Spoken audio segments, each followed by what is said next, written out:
V deň, keď les tíchne, havran nad krajom bdie, v tieni stromov stopu číta, skôr než je v rannej rose skrytá.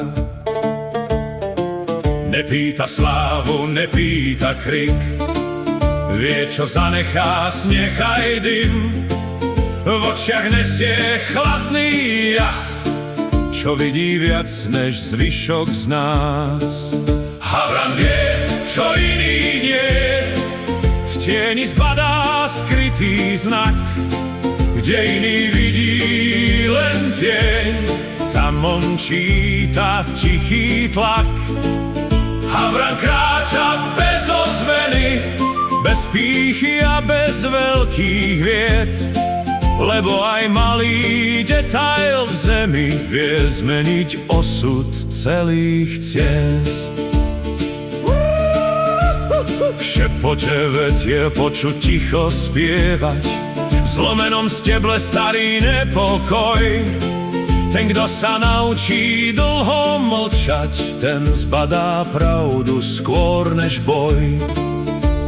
Nie meč prvý cestu nájde, nie sila zlomí klam, ale oko, čo sa nezlakne, a mysel, čo nestratí sa tmám. Havran vie, čo iný nie, v tieni zbadá skrytý znak, kde iný vidí len tieň, tam on číta tichý tlak.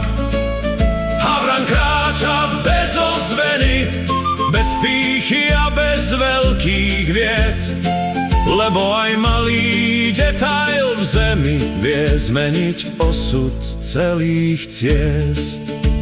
Keď ostatní len nocou hľadia, on už vie, kam obrátiť krok, k stope v mlčaní a v kúsku tieňa, neustále presne tak, ako každý rok. Keď les tíchne, havran nad krajom ticho bdie, a ten, kto nesie jeho znak, ten vie, že ticho vie mať najsilnejší zrak.